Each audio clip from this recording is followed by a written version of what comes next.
depuis le XIXe siècle, à partir de l'Allemagne, une façon de traiter la Bible est devenue majoritaire, dominante, et tout spécialement dans la sphère académique, ce qu'on peut appeler le microcosme universitaire.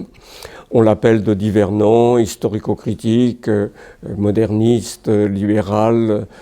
Il y a tous les degrés d'ailleurs, mais cette façon de traiter la Bible, qui a ses origines un peu plus anciennes, non, mais qui a vraiment gagné à partir du XIXe siècle et progressivement depuis le foyer allemand, le foyer germanique dans les autres pays, cette façon de traiter la Bible continue de dominer aujourd'hui.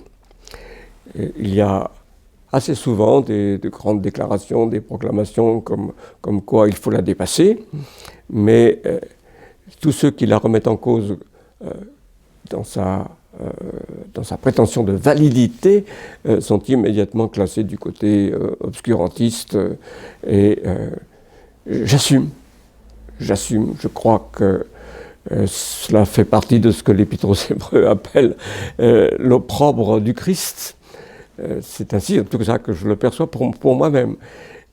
Je crois que par fidélité à Jésus-Christ, je ne peux pas aller dans le sens de ce qu'on appelle la critique biblique ordinaire, littéraire et historique.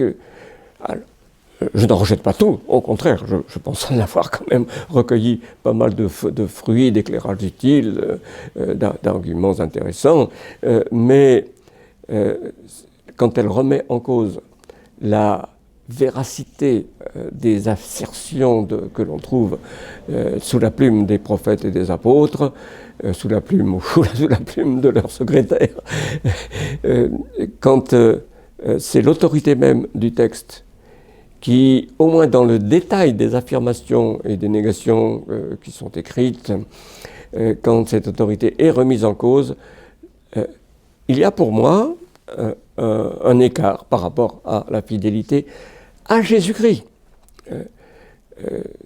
Je sais bien que ce que je viens de dire suscite une sorte de colère chez un auteur comme James Barr, dont les travaux de linguistique, par exemple, de linguistique biblique, m'ont paru très utiles. Hein. Je ne rejette pas toute son œuvre, mais pour lui, invoquer l'autorité de Jésus-Christ en faveur d'une conviction selon la vieille tradition, une conviction conservatrice en ce qui concerne l'infaillibilité des Écritures, c'est tout à fait déplacé, scandaleux, c'est confondre la relation de foi avec un jugement scientifique. J'entends ce que dit ou écrit, parce que je ne l'ai pas entendu de sa bouche, bien que j'ai entendu une conférence de lui. J'entends ce que dit James Barr, mais je ne peux pas accepter comme fondée cette indignation. Et je dis deux choses simplement à cet égard maintenant. D'une part, je crois que la scission pure entre science et foi, c'est une illusion d'optique, c'est une voie qu'il faut condamner comme une impasse, que science et foi ont une articulation qui les soumet toutes deux ensemble au jugement du Dieu de vérité, et donc qu'il n'est pas anormal, mais au contraire inévitable que l'engagement de la foi détermine aussi la procédure scientifique et que les résultats de l'enquête scientifique concernent la foi. Et puis, en second lieu, je dis que même si l'enseignement de Jésus-Christ, ce que je reconnais comme la parole de mon Seigneur, ne fait que toucher légèrement et superficiellement les questions d'authenticité des livres bibliques, par exemple, de rapport aux auteurs qui sont expressément désignés, même si ce n'est que très, très marginalement et légèrement qu'il y a un rapport.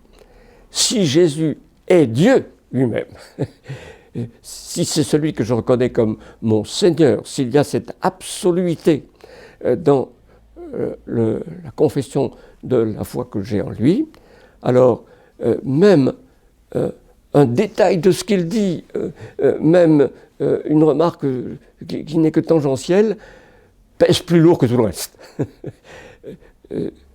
Dire que Jésus est Seigneur et ne pas reconnaître qu'une implication, même secondaire, de ces paroles pour une question d'historicité, par exemple, du texte de l'Ancien Testament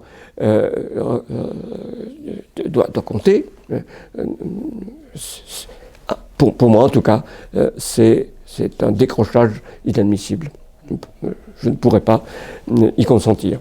Donc je résiste, tout en recevant pas mal de choses. Hein. Je n'en nie pas. Et la science biblique évangélique, qui a les mêmes présupposés que ceux que je viens d'exposer, même la science biblique évangélique n'est pas la même aujourd'hui que celle que pratiquaient nos ancêtres de même conviction sur l'infaillibilité des Écritures au XVIIe siècle. Il y a des différences assez évidentes et je pense que je ne suis pas du tout en train de négliger les apports, j'en profite, moi aussi.